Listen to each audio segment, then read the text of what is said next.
250 শয্যার বিশিষ্ট কুড়িগ্রাম জেনারেল হাসপাতাল চত্বরে প্রাইভেট অ্যাম্বুলেন্স পার্কিং বন্ধ করার প্রতিবাদে 16 জুলাই মঙ্গলবার 6 ঘণ্টাব্যাপী প্রাইভেট অ্যাম্বুলেন্স চালকরা রোগী পরিবহন বন্ধ রাখায় রোগীদের দুর্ভোগ চরম আকার ধারণ করে। অভিযোগে জানা যায়, কোনো প্রকার কারণ ছাড়াই গত কয়েকদিন ধরে 250 শয্যা বিশিষ্ট কুড়িগ্রাম জেনারেল হাসপাতাল চত্বরে প্রাইভেট অ্যাম্বুলেন্স পার্কিং বন্ধের জন্য বারবার পুলিশ প্রশাসন অভিযান চালান।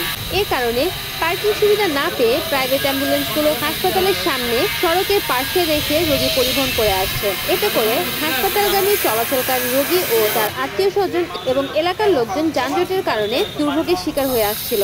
এই কারণে পূর্বের ন্যায় হাসপাতাল চত্বরে প্রাইভেট অ্যাম্বুলেন্সের পার্কিং সুবিধা চালু করার জন্য ড্রাইভাররা কয়েক দফায় হাসপাতাল কর্তৃপক্ষের সাথে যোগাযোগ করলেও নানা অজুহাতে তাদের দাবি মেনে নেওয়া হচ্ছিল না। ফলশ্রুতিতে 16 জুলাই সকাল থেকে 6 ঘণ্টাব্যাপী প্রাইভেট অ্যাম্বুলেন্স চালকরা রোগী পরিবহন বন্ধ রাখে। রোগী পরিবহন বন্ধ থাকায় সরকারি অ্যাম্বুলেন্সগুলো পর্যাপ্ত পরিমাণ রোগীকে সেবা দিতে না পারায় হাসপাতাল চত্বরে রোগীদের দুর্ভোগ দেখা দেয়। এ সময় ভ্যানে করে লাশ পরিবহন করা হয়। প্রাইভেট অ্যাম্বুলেন্সগুলোর জন্য হাসপাতালে পার্কিং ব্যবস্থা রাখার দাবি জানায় জাতীয় শ্রমিক লীগ কুড়িগ্রাম জেলা শাখার শ্রমিক কল্যাণ সম্পাদক অ্যাম্বুলেন্স ড্রাইভার মমিনুল ইসলাম জিয়ন, কুড়িগ্রাম জেলা ট্রাক ট্রাঙ্কলরি কাভার্ড ভ্যান ও ট্রাক্টর শ্রমিক কল্যাণ সমিতির কার্যকরী সদস্য শাহজালাল বাবু সহ অ্যাম্বুলেন্স ড্রাইভার আলী ইমাম আঙ্গুর, জামিল ইসলাম, শ্রী সুমন চন্দ্র রবিদাস ও মোস্তফা কামাল প্রমুখ। আমি কিছু বলতে পারবো না। আপনার রোগীর নিয়ে কি সমস্যা আছে? আপনার যে রোগী মারা গেছে তার নাম কি? ফুলমিয়া। তো কতক্ষণ হয় লাশ নিয়ে বসিয়েছেন? 3 ঘন্টা থেকে। আপনার বাসা?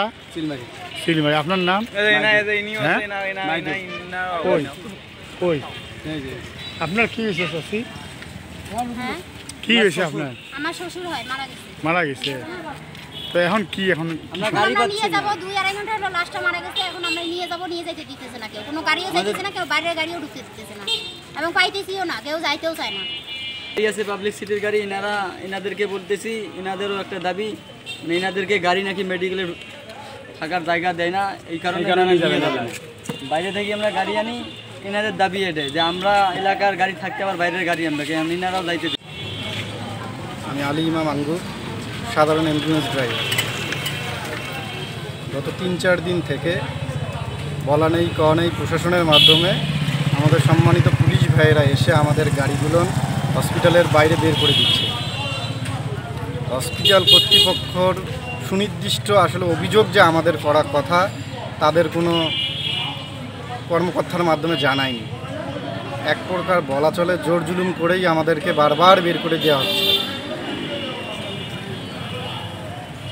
আমি মনে করি আমাদের সম্মানিত তত্ত্বাবধায়ক আড়মোছাড়ের উচিত ছিল আমাদেরকে তারা 2-4 জনকে ডেকে নিয়ে গিয়ে বলা, তো তোমাদের এই সমস্যা তোমরা সমাধান করো, নাহলে আমরা তোমাদের বাইরে বের করতে বাধ্য হব।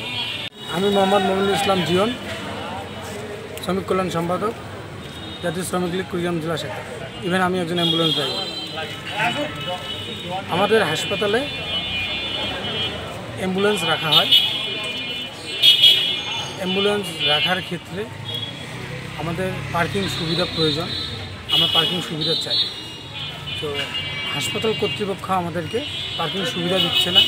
পার্কিং সুবিধা না দেওয়ার কারণে, পার্কিংয়ে না রাখার কারণে আমরা আজকে 6 ঘন্টার জন্য রোগী পরিবহন বন্ধ রেখেছি। তাতে দুর্ভোগ হয়েছে সাধারণ জনগণের, সাধারণ রোগীদের। সেই সাথে হসপিটালে রয়েছে 2টি অ্যাম্বুলেন্স, যে অ্যাম্বুলেন্সে পাচ্ছে না রোগী পরিবহন, পাচ্ছে না রোগী যাতায়াত করতে। আমরা চাই আমাদের হসপিটালে পার্কিং সুবিধা দেয়। রিপোর্ট করেছেন কুড়িগ্রাম প্রতিনিধি মোহাম্মদ রফিকুল ইসলাম, NN TV।